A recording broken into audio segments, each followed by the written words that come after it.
Hello, welcome again. I'm Dr. Anthony Gonzalez, and welcome to Miami Community Health. Obviously, we have another important health topic to discuss with you today. We know what's happening currently in South Florida with our COVID pandemic again occurring.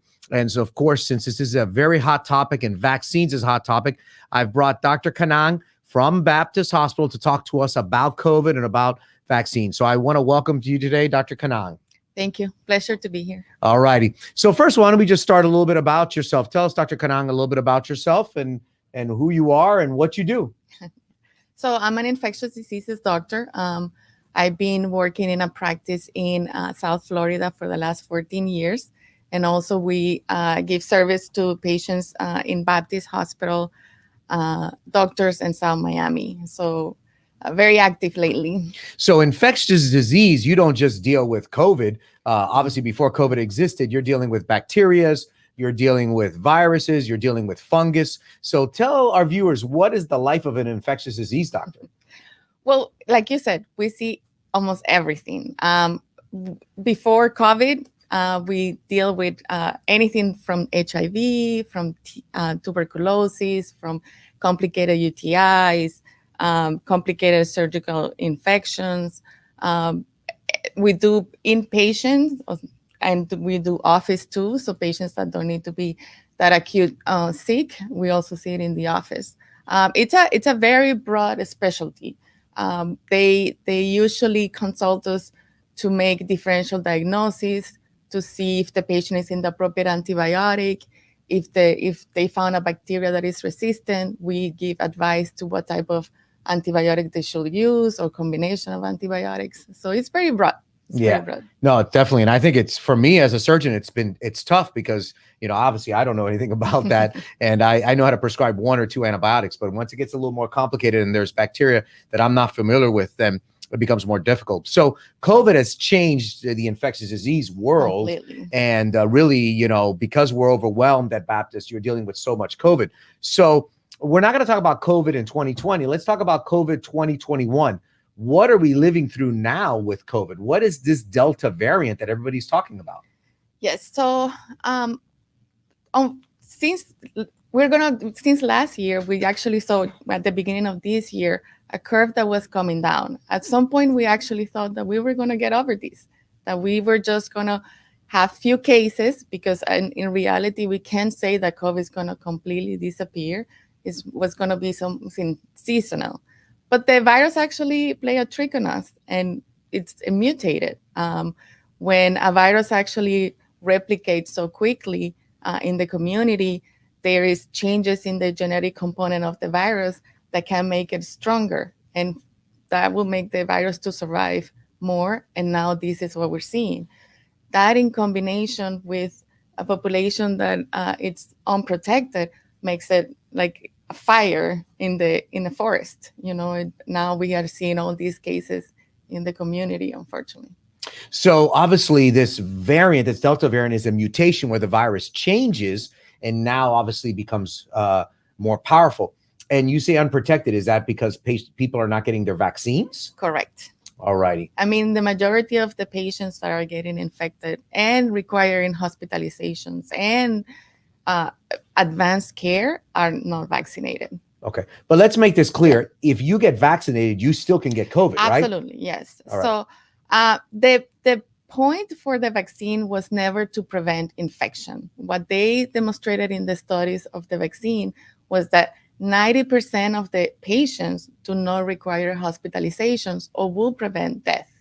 It was never intended to prevent you get the virus in your nose or in your nasal pharynx. So this one, when you get the vaccine, you're trying to prevent you to go to the hospital, to get a complicated pneumonia, to die from it. So this is the difference. You can get COVID, you could be vaccinated, you can have COVID, and you could pass it on. Well, in the prior strains that we had, that wasn't so much of an issue. They actually saw with this particular Delta strain in an outbreak in the Northeast that people that were vaccinated had the same amount of, let's say, viral copies or load than people that were not vaccinated. And that what made the CDC change really quickly the recommendation to, even if you're vaccinated, to wear the mask. Because that was something that wasn't a worry before. But now with the test, they were able to confirm that it's exactly the same as if somebody who's not vaccinated. Wow. So immediately I've learned a couple of things. We're dealing with a more powerful mutated virus. We're dealing with the fact that if the vaccine is your first defense, even if you're vaccinated, you can still transmit it. So you have to wear a mask. So understand that we're dealing with a more powerful virus, but get vaccinated and wear a mask. So who should get vaccinated? Everybody. Well, kids. What about kids? Yes. So everybody over 12 right now, that is the official recommendation. Okay. And I'm going to talk a little bit about the kids. They're doing the studies now. And I think the Pfizer, it's ready to present some preliminary report. I think that at the beginning of the year, everybody was waiting for the fall for the kids to actually, when they will start school, to get the vaccine ready. That might be delayed. Moderna is still trying to recruit kids. I think it's a little bit more hesitant to get volunteers for the kids in the vaccine. But then after that, everybody that is above 12 should get the vaccine. Okay. And then what about pregnant patients? Absolutely. Wow. So recently in the last few weeks, they actually published and made the official recommendation that all pregnant females should have the vaccine. When the vaccine started to be given to the public back in December, January, all the pregnant women that got the vaccine were followed through. All the complications were analyzed, and they actually saw that there was no complication more than prior to the COVID. There was no more spontaneous abortion. There was no more complication to the fetus or the baby, nothing more than what it was prior to COVID. And in fact, we are seeing pregnant women in the hospital, and these patients can get very sick. And something that I tell them is that if I cannot guarantee your oxygen, I'm not guaranteeing your baby's oxygen. So if you can prevent being in the hospital, requiring high doses of oxygen, that is the best thing you can do to prevent your baby from getting sick too. Wow. And the health of your baby. Not only are you harming yourself, you're harming your baby as well. Okay. So you keep talking about the people in the hospital. What percentages? Give me some numbers of the percentage of people that are in the hospital that are vaccinated versus non-vaccinated. Yes. So everything changed this year compared to last year. Definitely we're seeing patients that are younger. And when I say younger, I'm talking about 30s, 31, 33, 40s, and 50s. These patients are presenting in the hospital, not vaccinated and complicated. The patients that progress to a disease that require to be in the unit, in the intensive care unit, that may need to be intubated, those are 99% non-vaccinated. And Wow. when you see a 33-year-old with family at home and a wife looking at you because you're intubated, it breaks your heart. It really breaks your heart. Wow, that is incredible numbers. Okay. And so what about the different vaccines? The Johnson & Johnson early on had a little bit of a problem. Now, is it Pfizer, Moderna? I literally heard something yesterday that Moderna may be better for the Delta variant. Is it just get any vaccine or, Yes. So far, the recommendation is to get any of the three. I mean, we have 2 that are RNA vaccines and 2 that is adenovirus vaccine. So they all work. The RNA has been proven to work at 95% in the prior strength. And now I think it's too early to see how much of the Pfizer and Moderna vaccine can protect or not from the Delta. I mean, we are just starting another wave, so those numbers are still not final. But definitely, we're seeing that if a patient gets admitted in the hospital that has been vaccinated, those patients get to go home. They don't need to be complicated to be admitted in the intensive care unit or even intubated. So right now, I would say whatever vaccine is available to you, get it, because you're gonna have some sort of protection against the virus. And do we know when is the next shot going to have to be? You get your first shot, you get your second one a couple weeks later. what about A the booster? Right. Mhm. Do we know any of that information? Again, I think it depends on the number. If we see that that we're getting a lot of patients that have been vaccinated in the hospital or complicated, I think that would be the time that say, okay, this is the booster. But I'm assuming that they would like to have it specifically against the Delta, so that might take a little bit of time. Now, they just approved yesterday, the FDA approved and say they go ahead to give the third dose to the immunocompromised. That the immunocompromised are the patients that are on chemotherapy, has been on transplant, has take some sort of immunosuppressive treatment for a disease, an autoimmune disease. Those patients, they're seeing that they did not develop antibody to the point that another person that doesn't have the disease needed. So now they're going to do the booster, and they're going to probably give more recommendations later on today, precisely about the timing on when to get the booster.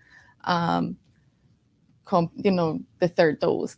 I'm guessing that by today or tomorrow morning we'll have that data. So if I was vaccinated in December, January, when it's all started, Mhm. when should I be checking my titers? Should I be checking antibody titers? No, No. not right now, because there's nothing that we can do with the titers. There's no recommendation that if your titers are low, to get a second dose or another series of the vaccine and start from zero. So there's really no point at this time to check your titers, really. Okay. So we've learned that get vaccinated, number one. Number two, wear your mask. But if I'm feeling sick and I go to my little community center and I test positive for COVID, what do I do? Okay. So the first thing that you should do is contact your doctor, your primary care physician, and evaluate and see if you actually qualify for the monoclonal antibodies. The monoclonal antibodies prevent the virus to actually enter the cells. And when you prevent a virus to enter the cells, you're preventing the virus to replicate. So if you're in the first 10 days of the diagnosis, you could receive the monoclonal antibody and could prevent that you go to the hospital and get any complications. And the doctor gives that to you, or that's in the hospital? It's in the hospital. Some hospitals require the primary care physician to write a prescription. But if you think that you qualify, you can always contact the emergency room, because that's where they're being infused, and they can give you more information about where to go or schedule it if you qualify. And is there any other treatment besides this monoclonal antibody? Of course. So this is like prevention. Yes, right? Okay. So once you're in the hospital, things are different. So you start getting, something else that I want to mention is that if you do have, even if you get your monoclonal and you're home, you should check your oxygen. The oxygen level is the most important indicator that is going to tell us how you're going to evolve this disease, how you're going to overcome this disease. So if your oxygen level is less than 95% in a pulse oximeter that you can buy in any pharmacy, you can order it online. If it's less than 95, that is the sign that you have to go to the emergency room. It's not when your oxygen is in the 80s. That is very, very late. 95, below 95, you go to the hospital. They will do an X-ray. They confirm if you have a pneumonia, and then we can admit this patient and give the antiviral, which is indicated, which is the remdesivir. This was already approved by the FDA. This is not in a study. This was the first medicine that was actually approved to treat COVID. The other options, the other treatment that we have, it's steroids, and some patients even require some other infusions that we have to control the inflammatory process that is happening with the COVID. So really, if you get diagnosed with COVID, vaccinated or unvaccinated, if you go to your primary doctor, besides sending you to the ER, it doesn't seem like he can't give you a prescription for the Zithromax Z-Pack that we used to talk about before, or people were prescribing, I think, oral steroids as well. Is that exist anymore? Is that appropriate? Unfortunately, we don't have a protocol that will really prevent. This is a disease that kind of got us all out of the, any comfort zone. We don't have time to study. We're kind of doing what we can to prevent complications to the patient. So far, we don't have anything. The studies have not shown that neither azithromycin or ivermectin or any other the pills or supplement actually prevent complications. And a lot of my patients, when they go to the hospital, I ask all of them, what were you taking? And it's the same cocktail over and over again. And that didn't really prevent them to go to the hospital.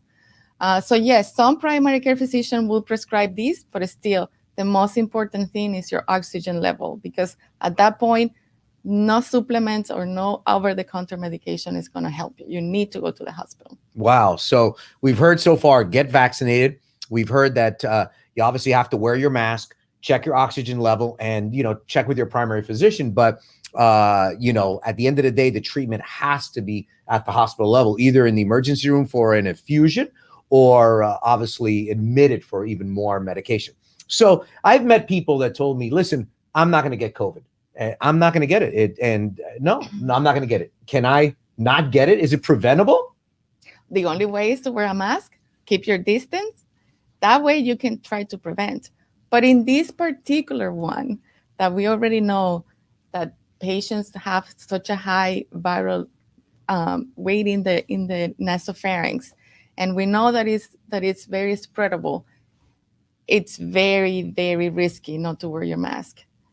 I mean, this is what we're seeing all over the United States. The cases are exponentially increasing because it's very difficult to just say, I'm not going to get it, and I'm going to walk out, and I'm not going to get it. That is not the case. So in preparation for this show, I had so many people reaching out to me when they heard that I was going to, interview somebody who's an expert in infectious diseases, COVID, and vaccines. And so people have sent us questions, and I'm going to go through some of the questions. Now, somebody asked a question about a solitary kidney. I only have one kidney. Can I get the vaccine? Absolutely. Yeah, I know that you can, because you said everybody can get the vaccine. Okay. And then we talked about pregnancy and safe. Let's repeat that. It's safe for the pregnant woman.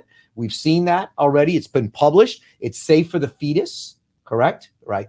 Have there been cases of COVID in pregnant women? A lot. Yeah. Many. And what happens to the fetus? Does the fetus get it? Actually, they think that if the pregnant woman got it before the delivery, they might find some antibodies in the baby. But not the COVID. No, not the COVID. Antibodies like protection to the baby. The reality is that when a mom delivers and she's actively with COVID, the babies do well. We always recommend the mom to wear the mask when they're carrying the baby, or even breastfeeding. They can breastfeed without a problem. Just wearing the mask and hand washing will be more than enough. But let me tell you, that delivery is a huge ordeal for us at the hospital. When a COVID patient has to deliver, that is incredible ordeal because of the protection of the staff and protection of everybody else. So that's incredible. Definitely brings stress to the mom, in a moment that is already stressful. Yeah. So prevention, that's the main thing. Okay. And then what about people talk about their immune system? And I know a little bit about immune system and immunology because I did a little bit of that in college and in medical school. But people are worried about the virus suppressing or affecting their immune system. Is that possible? No. You mean the vaccine? I'm sorry, the vaccine, not the virus. My apologies. I mean, no. The vaccine, the way that they designed this vaccine, and by the way, it's been for years, it wasn't just invented now for COVID. It actually, the immune system has a better response than to give you like what is called a live attenuated vaccine. That's where the old vaccines that we used to have, where you present the virus to the body and the virus is going to have to.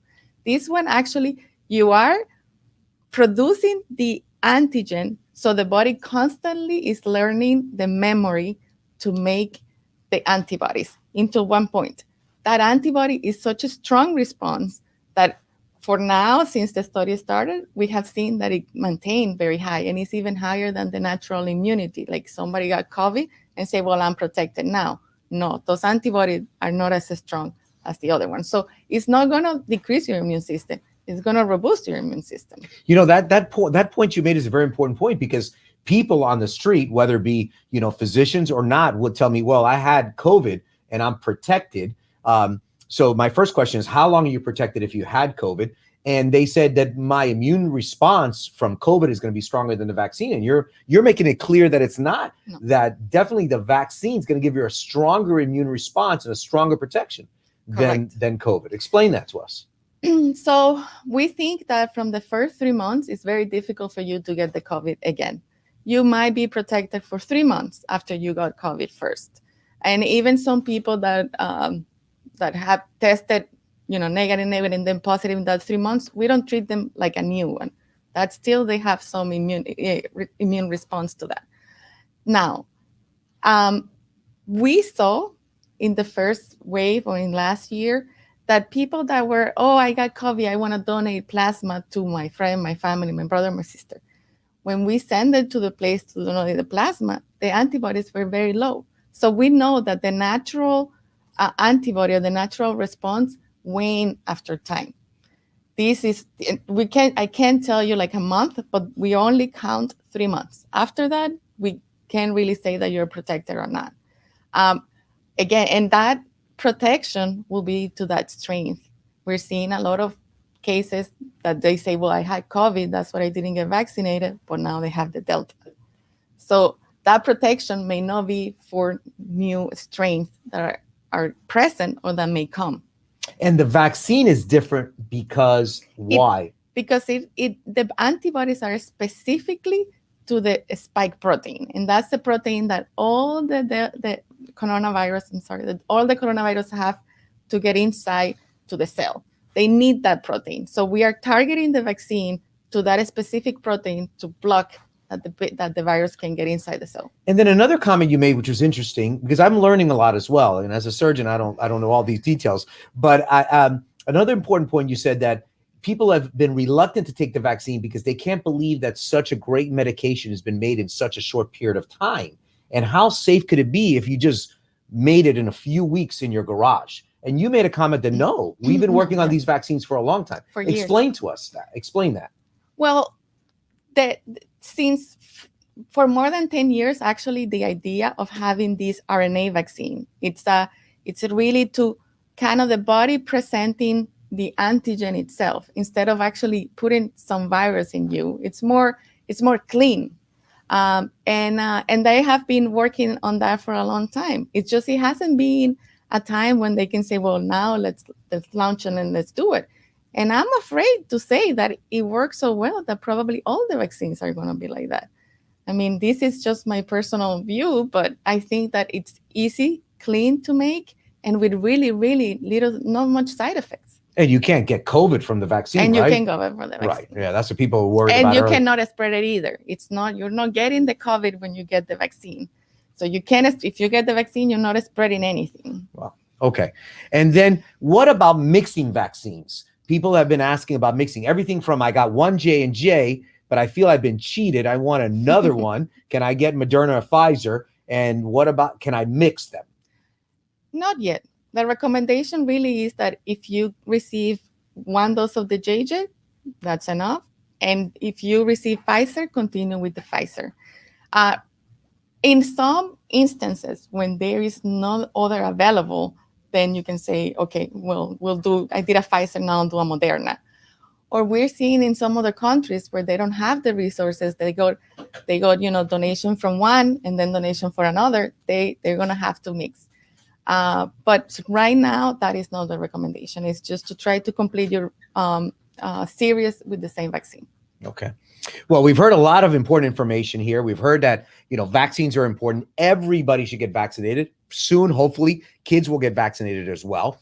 We've heard that it's safe with pregnancy, definitely now the booster in the immunocompromised patient. We've heard that even if you're vaccinated, you have to wear the mask because that Delta variant is a more powerful. Now, the question of all questions, when is this going to end?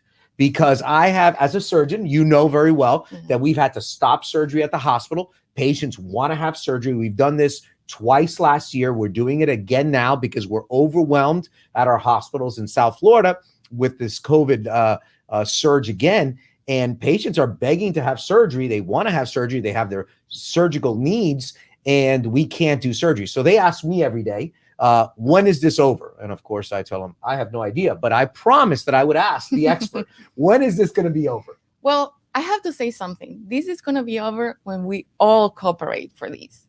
I mean, first thing is for everybody to vaccinate. That way, the virus cannot spread and the virus doesn't have to mutate. because it will mutate in your body. So patients that get infected, that promotes the mutation. So the probably this virus is going to be endemic. It's going to be like the flu, that we will have seasonal infections. But we need to cooperate, all of us, to kind of end these outbreaks. So vaccine, masking, mitigation, for now, probably is the best thing. So I'm hearing from you that it's not going to end. Probably not. Oh my God. Well, I want to thank Dr. Canaan for coming to us today, speaking with us. Once again, I want to urge everyone to get your vaccine, wear your mask, maintain social distancing.